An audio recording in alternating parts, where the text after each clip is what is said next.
Tây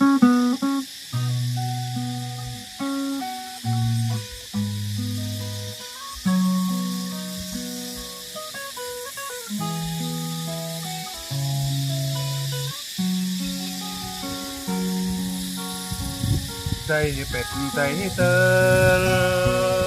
rèm ngạch cũng thang dàn măng hàm tia xa lõ mà bơi hông buồn sang chim chạp phía lắm tia Tây bệt buồn sang lằng rong mám tuôn lằng bốc mỹ cô nắm chinh nộp tên Tây sẽ tìm đám trắng mạch lẽ in lối tây vắt làn tây bát vắt đám trắng tây vắt làn tây nào dàn phía xa lẽ biết về cái buồn sàng mỹ khóa mang tuôn trong chàng mang tây mỹ náo cơ mà tây đầm heo mà náo cơ pro tây đầm alo mày tỏa có tia tây cơ tây bằng đầy biết bé hông clay đập bên nàng sạc lấy bay sương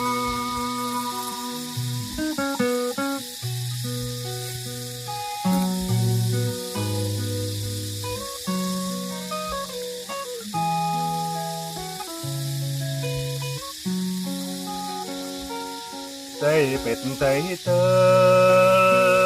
rồi em ngạch phúng phang dàn mà ngàm tia xa lõ mà bơi hông buồn sang kiếm chạp phía lắm tia Tây bệt buồn sang lằng rong mám tuôn lằng bục mỹ cô nắn chinh nộp tên Tây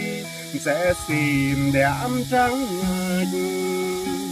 lệ nghiến lối tây vắt làn tây bát vắt đám trắng tây vắt làn tây nào dàn tía xa lẽ biết về cái buồn sàng mỹ khóa mam tuôn tốc chàng mang tây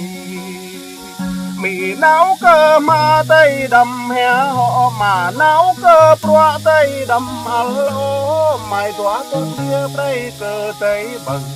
đầy biết bé hông clay đập bên nàng sạc lấy bay xem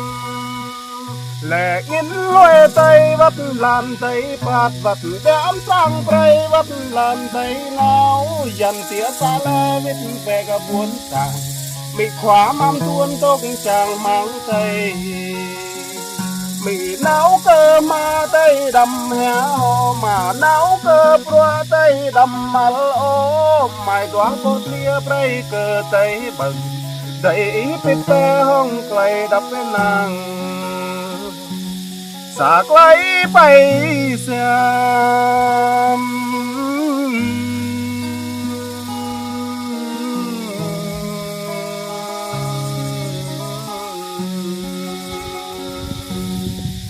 sạc lấy bay